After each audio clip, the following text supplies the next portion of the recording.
Hey guys, welcome back. I'm Four Towers Films. And I'm Doug 218. He's a little sick. You might be able to tell. We are recapping The Amazing Race, Season 7, Episode number 10, and it is the finale, the final leg of The Amazing Race Canada until next year. Hopefully. Exactly. Haven't heard if it's renewed yet, so we'll see. Anyway, so we're down to 3 teams, and our teams are traveling from Halifax back to Toronto. Spent a lot of time in kind of our neck of the woods. But anyway, so when they were at Pearson, which is technically the city of Mississauga, for all of you guys who don't know that, they call it Toronto Airport, but it's actually the city of Mississauga. But anyway, the team, Lauren and Joanne, actually lost their clue. And they were running all over the airport trying to find it. They don't know where they lost it. And then they didn't know. They actually left the airport. And then they're looking in the car, the cab, for their clue, or the car for the clue. And they couldn't find it. So they actually had to turn around and go back. Because they didn't even know where they were going. They knew it was like a seaplane or a seaport, like something like that they had to take. But there was like Shell seaplane or something like that. And so they went back, like, you're going to find the clue. Let me tell you, Pearson's a big airport. And it's always going. Oh, it's busy. You have millions of visitors all the time. Like, almost a day, you have 1 million plus visitors. It's a big airport. So, they went back, and when they asked a couple of the ladies there if you heard of, like, Shell seaplane or something like that, they were taking this plane anyway to Muskoka, to Port Carling. Correct. Port Carling on Lake Rosso. And so while they're there, the other teams are actually on the plane, heading to Muskoka. And it was Anthony and James that got on the first plane. And it was actually a race in the cars, too, between Anthony and James and Sam and Sarah. They're like, the whole leg, they're neck and neck, literally. And they're like running, and actually Sam and Sarah, I think, left the airport first, but Anthony and James got ahead of them, and they got the first plane, and Sam and Sarah were after them. So the first... And actually, after that, Lauren and Joanne realized where they were going, because some of the airline people looked it up on the computer, and they figured out where they were going, so they were the third plane to Muskoka. So they flew to Muskoka. So the first place they go to... You have to excuse me, guys. I could translate if you need to. The first place they go to is Rosso Lake College. Rosso Lake College. And what they're building is a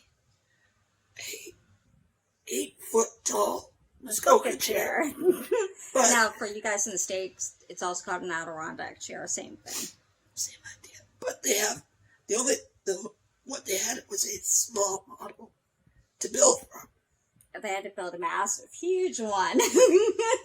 But that was their like from scratch. And Anthony and James, they get to it, and Anthony's boom, boom, boom, boom, boom, boom, boom, boom. Well, because Anthony was saying he's built some stuff before, so he's pretty handy. So he really had no problem putting it together.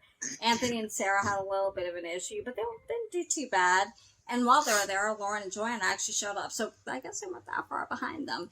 The 3 teams were pretty much neck and neck the entire leg. I mean, we don't think anybody we've ever seen a leg this close, especially finale leg. No. So. And Anthony and James, they could. What was funny is that they missed one screw. And they're like, check. And he's like, no, keep going. And they're like, well, what did we miss? What did we miss? He actually caught it really quickly, though. He's like, the screw. It was at the back of the chair. He caught it pretty quickly. The screw was sticking out. And just the look on his face was like, oh. I forgot the screw. So they got their clue. Pretty much on their heels was Sarah and Sam. And then Joanne and Lauren were there for a little bit longer, but not exceptionally long. Like, it wasn't that, they weren't that far behind. So then they went to Santa's Village.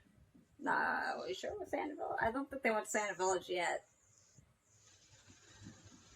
I thought it was that hydro thing that they did first before Santa's Village. Well, it might have been Santa's Village. They went to Santa's Village.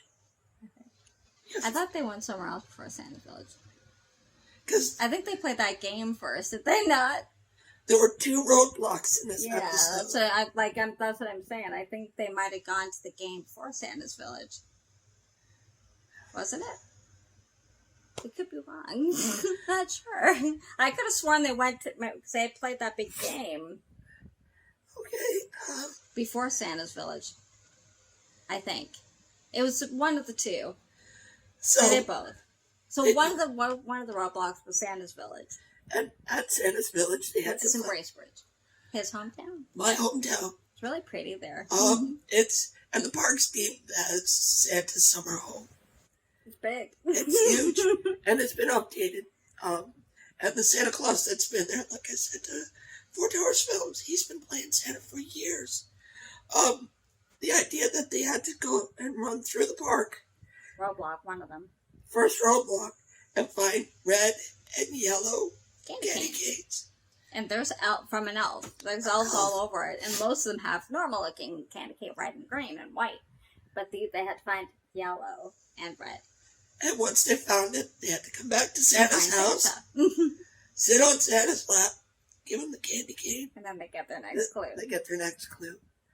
And Anthony and James and Sam and Sarah, they're running through the place. They're like, "Oh my God, this place is huge." Although it didn't take them long. I mean, even when Lauren and Joanne got there, I think the first elf they asked had a yellow and red candy cane, so that was something else. So then they headed to, I believe, the game. So basically, they went like a big giant board game. And this was at the Muskoka Lakes Museum. And what they did, they met John there, and it was, you had to answer about the 12 different locations that you went to. They've done something like this before. Even the American one does it. It's like a memory of all the legs that they do. And this was like a board game. So they had to roll 2 dice, and that would determine which leg that they had to answer questions on. And then they had like big game pieces that they put on the game board. But also, if they landed on a route marker, detour, or roadblock, they had to correctly answer an additional question. But they could lose turns if they got it wrong, and then if another team was there, they get their chance until they missed a question. So just like at Santa's Village, Anthony and James and Sarah and Sam are like right there together. They're right there together.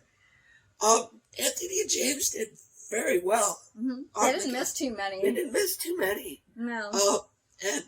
And left first.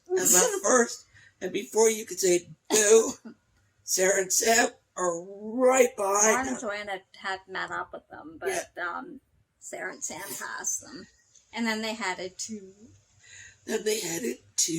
which I believe is the next roadblock. For the next roadblock, they went... It was a it was called a flyboard. That was really cool. And it basically was a hydroflying jetpack. They had to go at least 15 feet out of the water before throwing a beanbag into a target. They were having all 3 teams were there. And basically the idea was how to figure out how to keep up, how to move forward, But they were like crashing, or going too low, or doing flips, that kind of thing. It was neat. Look it up. And if you haven't seen something like that before, look it up. It's kind of neat. And for some of them, it was a real learning curve. Oh yeah. Well, for Sam, because he has such a deathly fear of heights. And you could just hear it in his voice, like, and then he'd do that spin and then drop.